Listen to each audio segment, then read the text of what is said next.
Hello students. इस video में हम स्टडी करेंगे कनेक्टेड मोशन।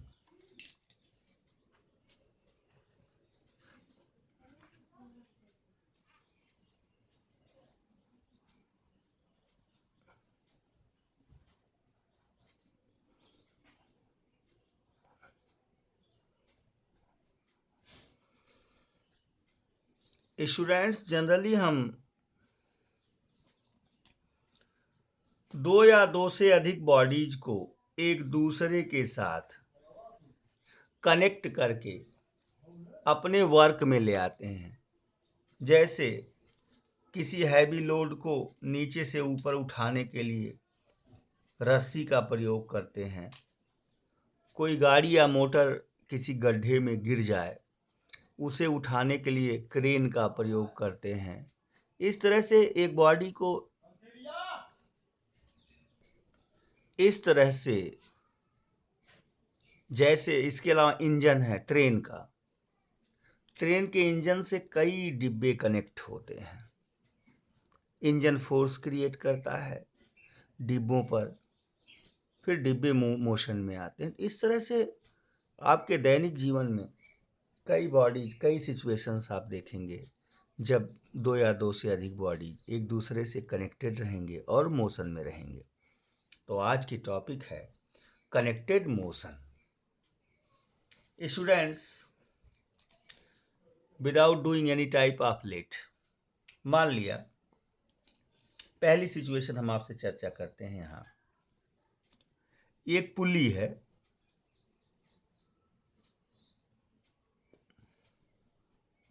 और इसे यहाँ एक रिजिड सपोर्ट के साथ टाई अप किया गया है। एक रिजिड सपोर्ट है जिसके साथ इस पुली को टाई किया गया है। ये पुली लटक रही है और एक रस्सी के सहारे यहाँ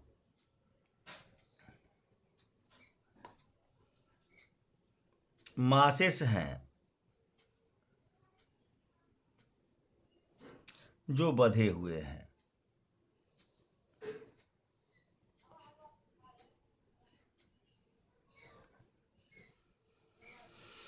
ये मास है m1,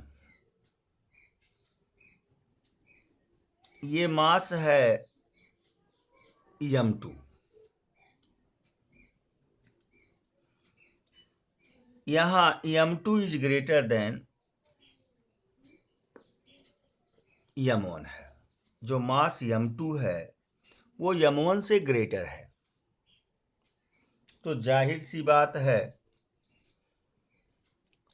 कि ये नीचे आएगा इस डायरेक्शन में और ये ऊपर जाएगा इस डायरेक्शन में।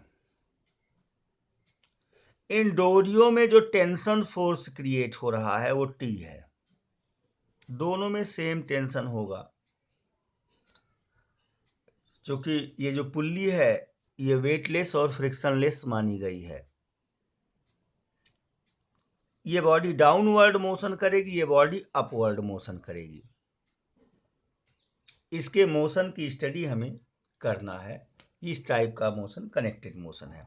तो सबसे पहले इस मोशन को स्टडी करने के लिए हम फोर्सेस कहाँ कहाँ अलाउड हो रहे हैं, कहाँ कहाँ लग रहे हैं, इनके बारे में हम देखेंगे।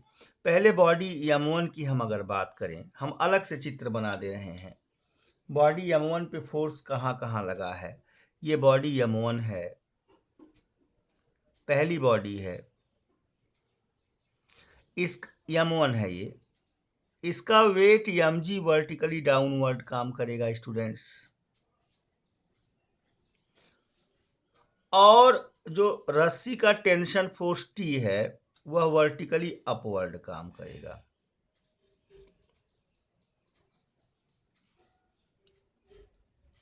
जबकि दूसरी बॉडी की मैं बात करूं, अगर दूसरी बॉडी आपकी m2 है,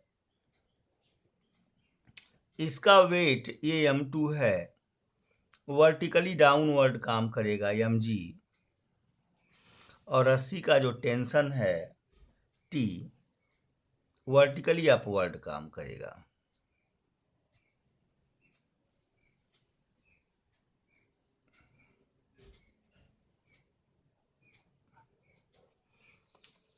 दो फोर्सेस लगे हुए हैं, दोनों पर देख लीजिए। इस डायाग्राम को फ्री बॉडी डायाग्राम कहते हैं, यानी इंडिविजुअल बॉडी पे लगने वाले फोर्सेस के डायरेक्शन को असाइन कर दिया जाए, इंगित कर दिया जाए, बना दिया जाए, ऐसे डायाग्राम को ही फ्री बॉडी डायाग्राम कहते हैं। अब जाहिर सी बात है, इस केस में जो टेंशन टी का ये डायरेक्शन है ये गलत है स्टूडेंट्स। यहां होगा, ये डायरेक्शन होगा, टेंशन टी का ये डायरेक्शन होगा। यहां बॉडी है तो मास के अपोजिट यहां ऊपर लगेगा।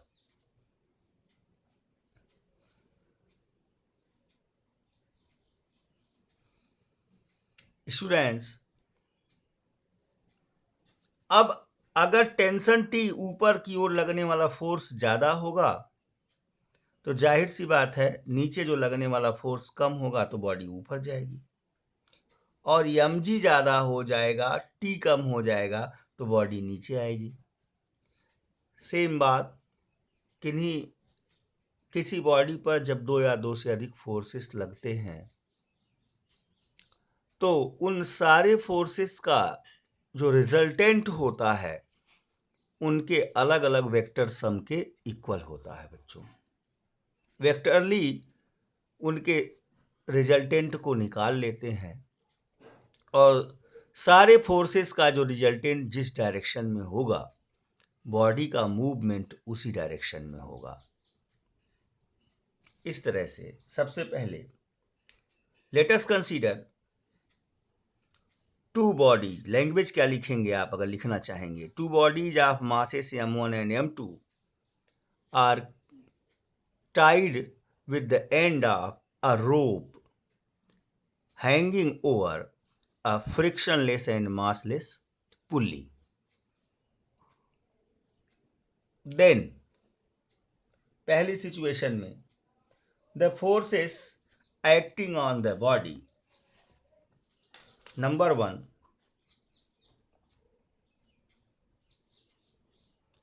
the forces acting on m1 a weight mg vertically downward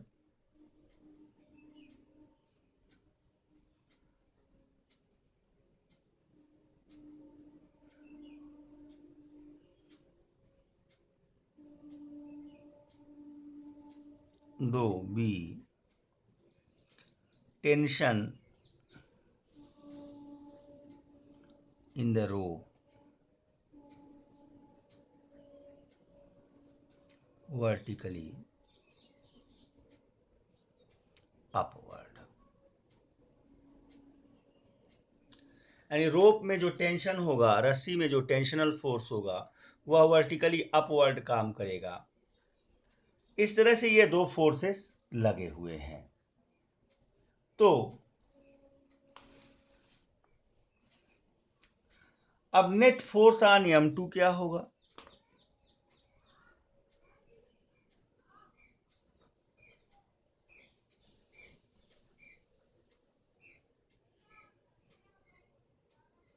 equal to, चूंकि ये फोर्स नीचे लग रहा है यहां m1 और यहां m2 लिख देंगे आप,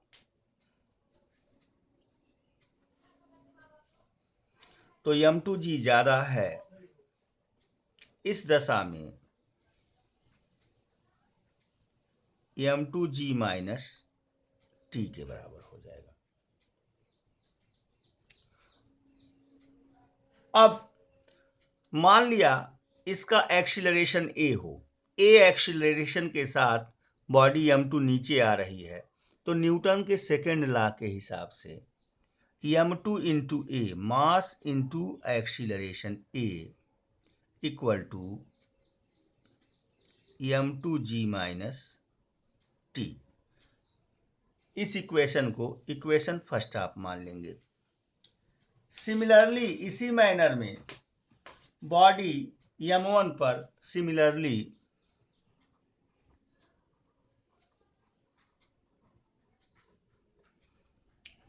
अगर मैं बॉडी m1 की बात करूं तो बॉडी m1 अपवर्ड मोशन कर रहा है, टेंशन T ज़्यादा है और m1g कम है, तो m2a m1a equal to T minus m1 into g. ये आपका इक्वेशन सेकेंड हो गया। On adding equation 1 and 2,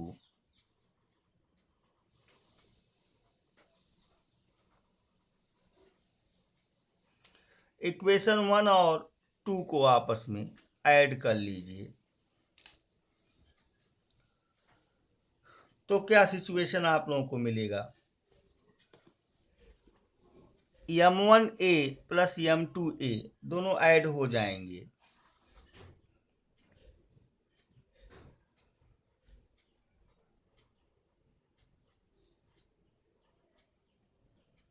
equal to यहां t से t कैंसिल हो जाएगा, g दोनों में कॉमन होगा तो m2 माइनस m1 इंटू जी। तो a equal to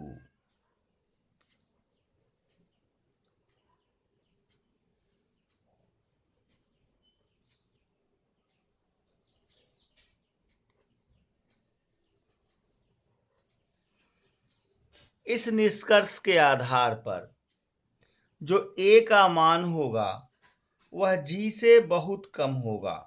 this implies that, यह क्या इंगित करता है?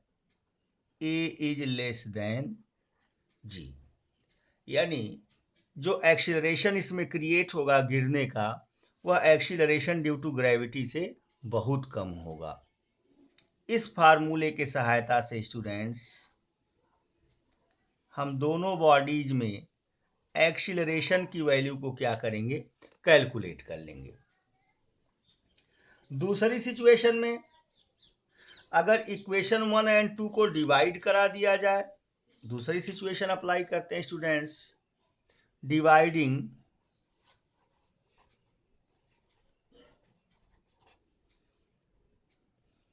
वन एंड टू, अगर इक्वेशन 1 और 2 को डिवाइड कर दिया जाए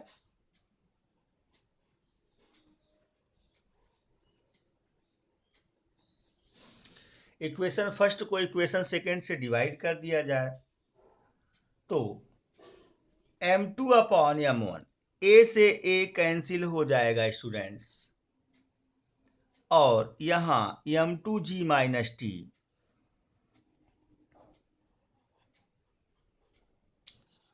upon t minus m1g equal to a से a कैंसिल हो जाएगा m2 अपॉन m1। ये वैल्यू फाइंड होगा। दोनों तरफ क्रॉस मल्टीप्लाई करा के हम t की वैल्यू को निकाल लेंगे तो t इक्वल टू जो हमारा रिजल्ट आ जाएगा 2 m1 m2 upon m1 plus m2 multiplied by g. ये हमारा परिणाम आएगा।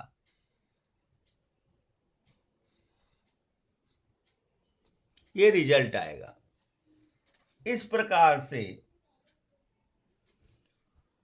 हम जो है एक फ्री बॉडी डायग्राम खींचकर दो या दो से अधिक बॉडी अगर म्यूचुअली एक दूसरे से कनेक्टेड हैं, दो या दो से अधिक बॉडीज एक दूसरे से अगर म्यूचुअली कनेक्टेड हैं तो फ्री बॉडी डायग्राम ड्रॉ करके खींच करके हम उन पे एक्सीलरेशन, डोरियो टेंशन, इन सब क्वांटिटीज की वैल्यू को इजीली क्या करेंगे स्टूडेंट्स? फाइंड कर लेंगे और क्वेश्चन को सॉल्व करेंगे। कनेक्टिंग बॉडी से रिलेटेड क्वेश्चंस को सॉल्व करने के लिए सबसे पहले जितनी बॉडी कनेक्टेड हैं सबके फ्री बॉडी डायग्राम खींचेंगे।